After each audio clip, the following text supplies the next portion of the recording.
Alright, what's going on, guys? This is David for Flicks Talk Podcast, and thank you for checking out another one of my movie reviews. This time I was really excited to check out the brand new biopic for Freddie Mercury and the band Queen called Bohemian Rhapsody. Now, this movie was released November 2nd, 2018, and it has a runtime of 2 hours and 14 minutes. The movie is rated PG-13 and directed by Bryan Singer. Now, Bryan Singer also directed such films as Valkyrie, X-Men Apocalypse, X-Men Days of Future Past, and X-Men 1 and 2. Our film does feature Rami Malek as Freddie Mercury, Lucy Boynton as Mary Austin, Gwilym Lee as Brian May, Ben Hardy as Roger Taylor, Joseph Mazzello as John Deacon, and an amazing special cameo appearance from Mike Myers. Now, if you guys aren't too up to date on the creation of this whole film, it was actually set to star Sacha Baron Cohen as Freddie Mercury. Now, I thought that was an exceptional choice. I think Sacha Baron Cohen is an amazing actor, and I thought he would have fit the role well. Unfortunately, it just didn't work out. There was some drama with the band not being featured as much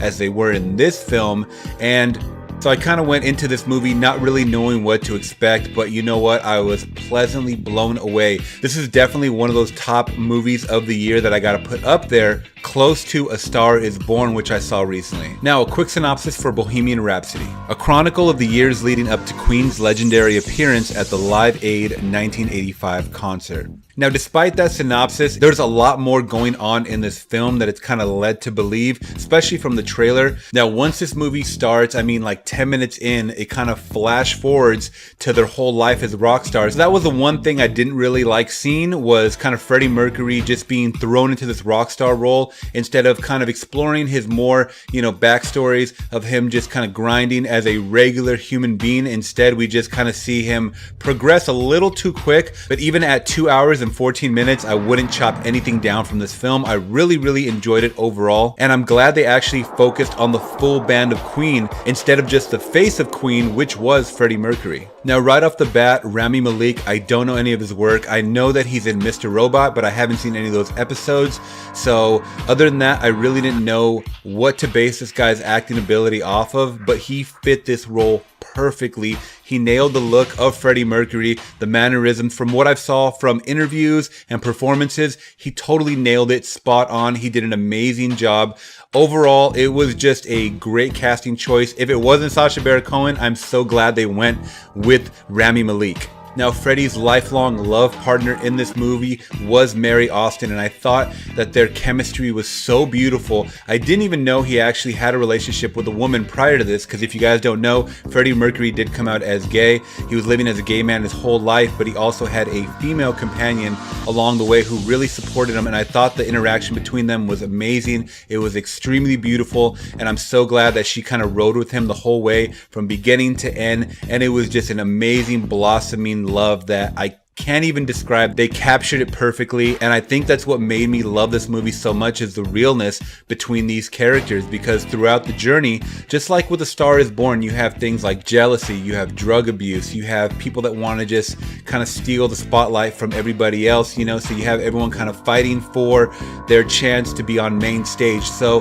there's a lot going on in this movie, but the central theme is family. These guys are together and they're a unit, and they make amazing music. And the one thing I could definitely say about Queen is each song sounds different. They don't have a set style, and that was definitely what they were going for in their discography throughout their life. Now, throughout the movie, we get a little backstory from his parents, who I didn't know anything about, and it was cool seeing that. We got to see kind of where he came from, just where he grew up, how he kind of immigrated to Europe, and it was really cool just kind of seeing all that, because I didn't know any of those factual tidbits. So it was really cool hearing about all that and seeing that on the big screen. Now, like I said before, it was awesome that they focused a lot of energy throughout the movie on the band of Queen, and I thought these guys did an exceptional job. So they each got to kind of have their little breakout moments as far as writing, or just their interaction with other characters, or just different random strangers or fans. I thought it was great, and it played well, and I thought of Queen in the end of this film. I thought of Queen as a whole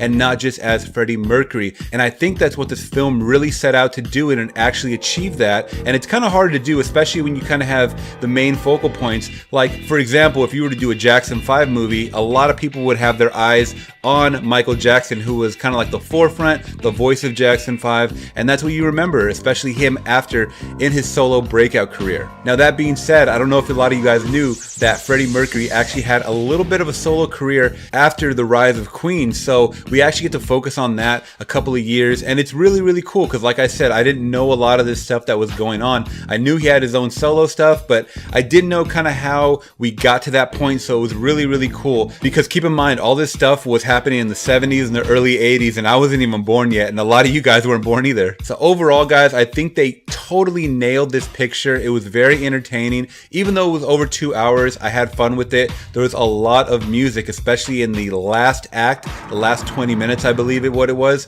It's pure music. It's like a full-on concert. So, hey, take a leak before you guys go into this movie because you're going to be dancing in your seats. And that being said, I got to give Bohemian Rhapsody a solid 9 out of 10, and I'm definitely going to be picking it up on Blu-ray when it comes out. It was just awesome to hear all that classic music. Another One Bites the Dust, Killer Queen, We Are the Champions, and of course the title track that no one thought would get airplay and be one of their biggest songs to date, Bohemian Rhapsody. Go on, roll the track.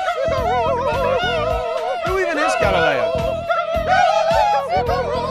Are we done? I can only imagine how their Spotify is doing right now. It's got to be doing crazy numbers. Alright, if you guys did like my review, please give it a thumbs up. Let me know in the comments below, are you going to see Bohemian Rhapsody this weekend? If you guys already have, what did you think about it? No spoilers though, please, okay? And thank you so much for watching till the end, guys. Make sure you're following me on my social medias, on Twitter and Instagram at Flix Talk Podcast. I'll make sure to leave all the information down below, guys, okay? As well as the full trailer for Bohemian Rhapsody, if you have no clue what I'm even talking about right now. Alright, guys, this is David for Flix Talk signing out, saying thanks for watching.